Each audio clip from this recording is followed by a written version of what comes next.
그냥저냥 사는 이유. 가난하기는 삶에서 원하는 것이 분명하다. 그것을 얻는데 방해되는 것은 사람과 사물을 막론하고 용납하지 않는다. 아기는 누구의 눈치도 보지 않는다.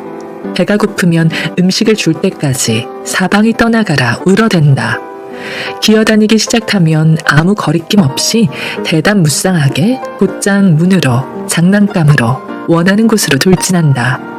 아무도 말릴 수 없다. 조금 더 자라 말이 터지면 그때부터는 원하는 것을 내놓으라고 부모를 볶아대기 시작한다. 내놓을 때까지 멈추지 않는다. 부모에게 선택은 두 가지뿐이다. 항복하고 아이의 요구를 들어주거나 집에서 도망쳐 나오거나. 종합적으로 말해서 어릴 때는 인생을 단순하게 산다. 무게 잡고 살지 않는다. 쉽게 좌절하지도 않는다. 목적의식이 분명하다. 그렇다면 아동기와 성년기 사이에 대체 무슨 일이 일어나는 걸까? 우리의 RAS는 아동기에 다음과 같은 어른의 말들로 끊임없이 프로그래밍 된다. 나이값 좀 해. 철 좀 들어라. 창피한 줄 알아라. 주는 대로 받아. 있는 것에 만족해. 인생은 원래 불공평한 거야. 돈이 썩어나는 줄 알아? 실력이 없으면 조심이라도 해. 가진 것에 감사해. 거기서 더 바라는 건 주제 넘어. 아프리카에는 굶어 죽는 아이들도 있어. 이런 RAS 프로그래밍의 결과 대개의 아이들은 타인의 요구에 순응하는 사람으로 길러진다. 어릴 때 있었던 자발성과 꿈들은 줄곧 억제되거나 완전히 소멸된다. 성년이 되면 기성세대의 기대에 맞춰 행동하고 결정한다.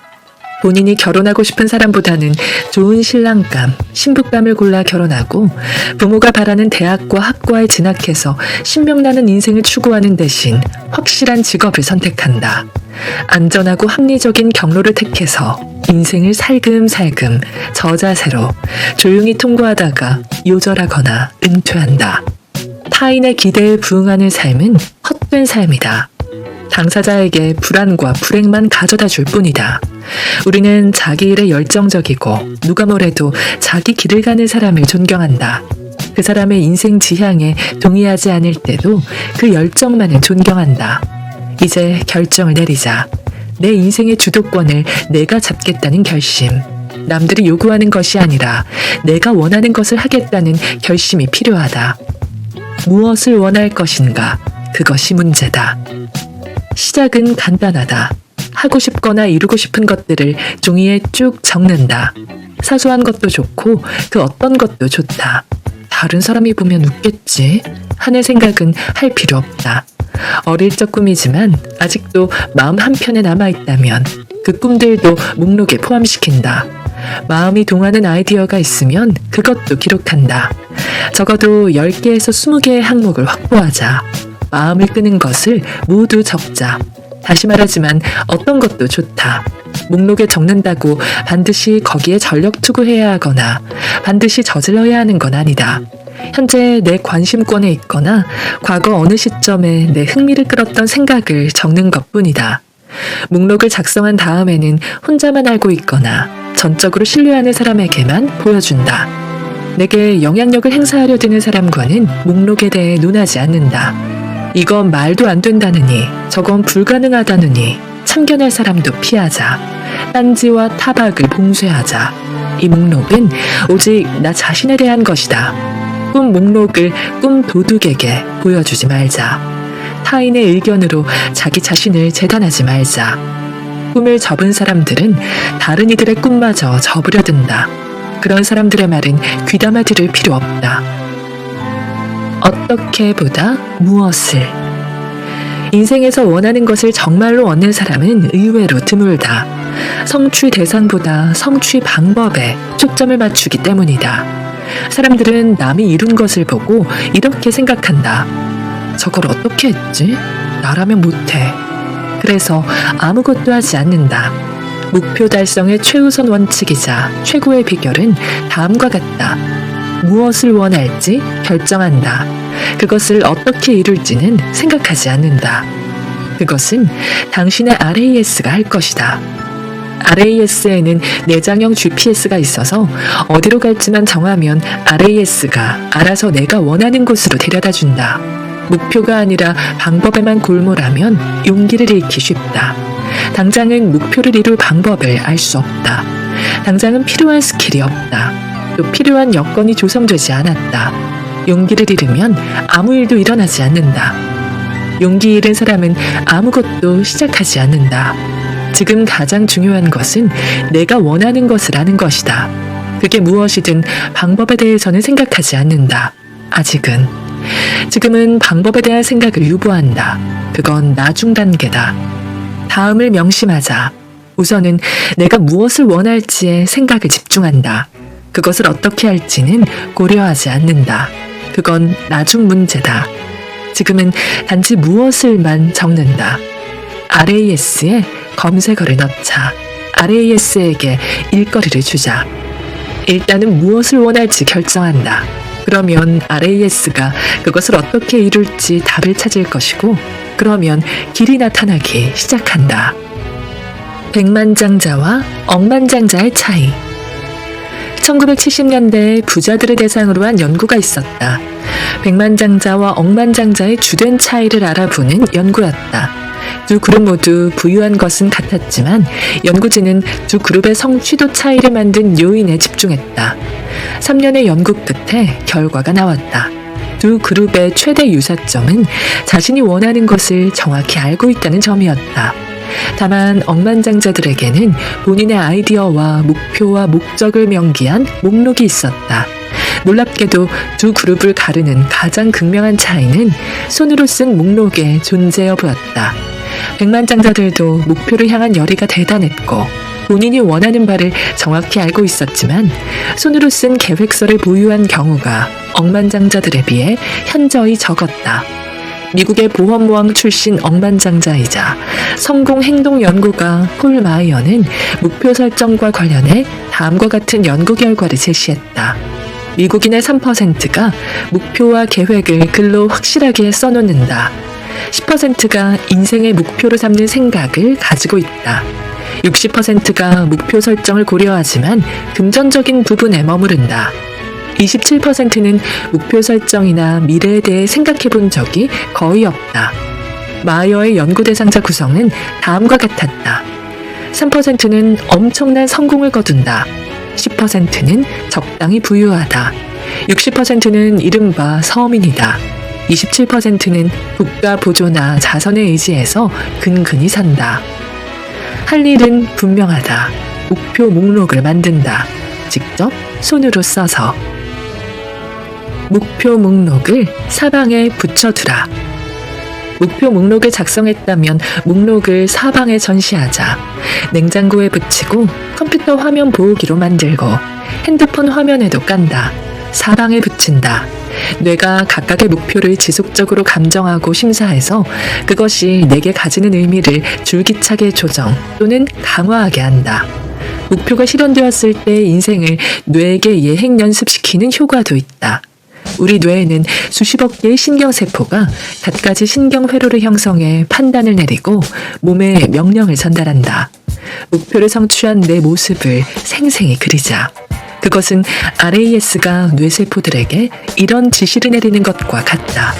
몸을 지휘해 심상을 현실로 완성하라.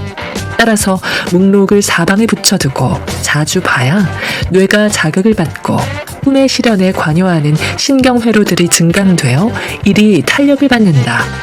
목표와 연관된 그림이 보이면 오리거나 프린트하자. 어떤 것도 좋다. 집, 휴가, 자동차, 번지점프하는 모습, 구름 같은 관중 앞에서 연설하는 모습, 우주를 구하는 모습 등등. 또 목표와 결부된 이미지들을 스크랩하자. 공책을 사서 목표를 모으자. 목표 노트를 쓰고 목표 앨범을 만들자. 바바라와 나는 둘이 합쳐 지금까지 200개가 넘는 목표를 기록했고 그중 122개를 완료했다. 우리는 호수를 3개 만들었고 크렘린 궁에서 세미나를 열었고 성에서 살았고 넘버원 베스트셀러 10권을 썼다. 모두 우리가 목표 노트에 손으로 썼던 것들이다. 시각화 기법. 마음은 그림으로 생각한다. 마음은 글로 생각하지 않는다. 마음은 그림으로 생각한다. 따라서 목표를 글로 쓰되 눈에 보일 듯 손에 잡힐 듯 생생하게 묘사하는 것이 중요하다. 목표가 부자가 되는 것이라고 해보자. 이때 부자가 된다 라고 써봤자 아무 일도 일어나지 않는다. 마음은 부자가 되는 것이 어떤 건지 혼자서는 알지 못한다. 부자가 된다는 표현은 너무 모호하다. 하지만 2020년 7월 1일까지 순자산 100만 달러를 소유한다 라고 쓴다면 그러면 마음이 감을 잡고 목표를 이룰 방법들을 검색하기 시작한다. 앞서 말했듯 아름다운 집을 가져야지 라고 두루뭉술하게 쓰면 곤란하다. 아름다운 집은 너무 막연하다. 마음은 아름다운 집이 어떤 집인지 잘 알지 못한다. 그러므로 내가 꿈꾸는 집을 종류와 구조부터 문 손잡이 모양과 페인트 색상까지 상세하게 기술해야 한다. 기술만 하지 말고 그 집을 돌아다니는 내 모습을 상상한다. 그래야 내 마음이 그런 집을 마련하는 데 필요한 자원 발굴과 방법 모색에 돌입한다. 그러고 보면 빈곤도 일종의 마음 상태다. 빈곤한 사람들은 돈과 기회를 박탈당한 자신의 모습을 마음에 끊임없이 상기함으로써 그 처지를 꾸준히 확정하는 결과를 빚는다. 돈은 있다가도 없고 없다가도 있다. 누구나 파산할 수 있다. 우리 중 대부분이 한때는 무일푼이었다. 무일푼은 지금은 빈털털이라는 뜻에 불과하다. 그 상황은 언제라도 바뀔 수 있다. 진짜 빈곤은 나는 돈과는 영원히 인연이 없어 를 끝없이 시각화하는 상태다.